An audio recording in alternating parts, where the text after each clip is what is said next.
Derby Nasir, খাম্বা তারেক, কাউয়া কাদের, মোংলা মাসুদ। রাজনীতিবিদদের নামের আগে এসব ডারবি, খাম্বা, কাউয়া, মোংলা যোগ হয়েছে কেন জানেন? ডাস্টবিন শফিক বা মাফলার শফিক নামটাও অনেকে শুনেছেন। এসব নামের পেছনে আলাদা অর্থ আছে, সেসব অর্থ জেনে নিন। শুরুতেই ডারবি নাসির বা ডারবি পাটোয়ারি। এনসিপির এই নেতা ঢাকা বিশ্ববিদ্যালয় ক্যাম্পাসে ডারবি খাওয়ার জন্য পরিচিত ছিলেন। কিন্তু ডার্বি তো অনেকেই খায়, তাই বলে সবার নামের আগে তো ডার্বি শব্দটা যোগ হয়নি। আসলে নাসিরউদ্দিন পাটোয়ারি একই সঙ্গে আওয়ামী লীগের ওবায়দুল কাদের ও হাসান মাহমুদের অভাব পূরণ করছেন। তিনি সেনাবাহিনী থেকে শুরু করে বিএনপি হয়ে ডক্টর ইউনুস কাউকে নিয়ে বাজে কথা বলতে ছাড়েন না, তাই অনেকে ডার্বি নাসির নামটা তার সঙ্গে পাকাপাকিভাবে সেটে গেছে। এবার আসা যাক খাম্বা তারেক প্রসঙ্গে। ২০০৫ সালের রমজান মাসের ঘটনা। সারা দেশে তখন ব্যাপক লোডশেডিং হতো। ইফতার, তারাবি ও সেহরির সময়ও অনেক সময় বিদ্যুৎ থাকতো না। তারেক রহমান তখন প্রচুর বৈদ্যুতিক খুঁটি বসায়, তবুও কোনো লাভ হচ্ছিল না। একদিকে রাস্তায় হাজার হাজার অকেজো বৈদ্যুতিক খুঁটি, অন্যদিকে বিদ্যুতের সংকট দেখে মানুষ বিরক্ত হয়ে পড়ে। শুধু তাই নয়, হাজার হাজার বৈদ্যুতিক খাম্বা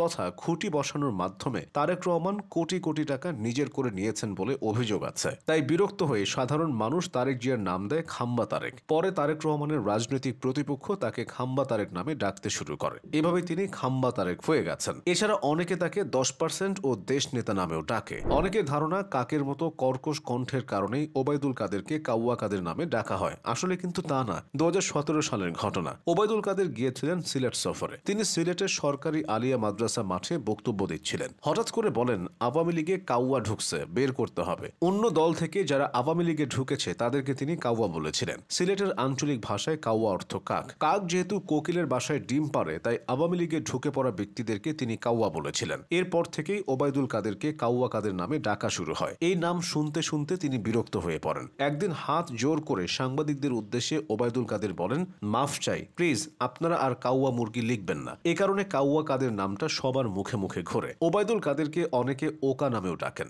ওবায়দুলের ও এবং কাদেরের কা অর্থাৎ ওকা। এনসিপি নেতা হান্নান মাসুদকে অনেকে মোংলা মাসুদ নামে চেনে। কেউ কেউ বলেন তিনি মোংলা বন্দরের সিন্ডিকেট দখল করেন। ২০২৫ সালের ২৩শে ফেব্রুয়ারি হান্নান মাসুদকে মোংলা বন্দর কর্মচারী সংঘের কার্যনির্বাহী কমিটির প্রধান উপদেষ্টা হিসেবে নিয়োগ করা হয়। কিন্তু কোন যোগ্যতায় তিনি এই পদ পেয়েছেন তা নিয়ে ব্যাপক সমালোচনা হয়েছিল, এখনো হয়। তাই আব্দুল হান্নান মাসুদ থেকে তিনি হয়ে গেছেন মোংলা মাসুদ। প্রধান উপদেষ্টার প্রেস সচিবকে অনেকে ডাস্টবিন শফিক নামে ডাকে। এছাড়া মাফলার শফিক নামেও তিনি পরিচিত। বইমেলাতে শফিকুল আলমকে শেখ হাসিনার ছবি সংযুক্ত একটি ডাস্টবিনে ময়লা ফেলতে দেখা যায়। সেই থেকে আওয়ামী লীগের কর্মীরা ক্ষিপ্ত হয়ে তাকে ডাস্টবিন শফিক নামে ডাকতে থাকে। এছাড়া তার মাফলার নিয়ে আওয়ামী লীগ গুজব ছড়িয়েছিল। তিনি নাকি ৮০,০০০ টাকার মাফলার পরেন। পরে জানা যায় শফিকুল আলমের মাফলারের দাম অত বেশি না। তাই তিনি ফেসবুক পোস্টে আওয়ামী লীগের সমর্থকদের আহ্বান জানান তারা যেন মাফলারটা ৮০,০০০-এর অর্ধেক দামে কিনে নেয়। প্রেস সচিবের এমন রসিকতা থেকে অনেকে তাকে মাফলার শফিক নামে ডাকা শুরু করে। এভাবে মা বাবার আকিকা করার নামগুলো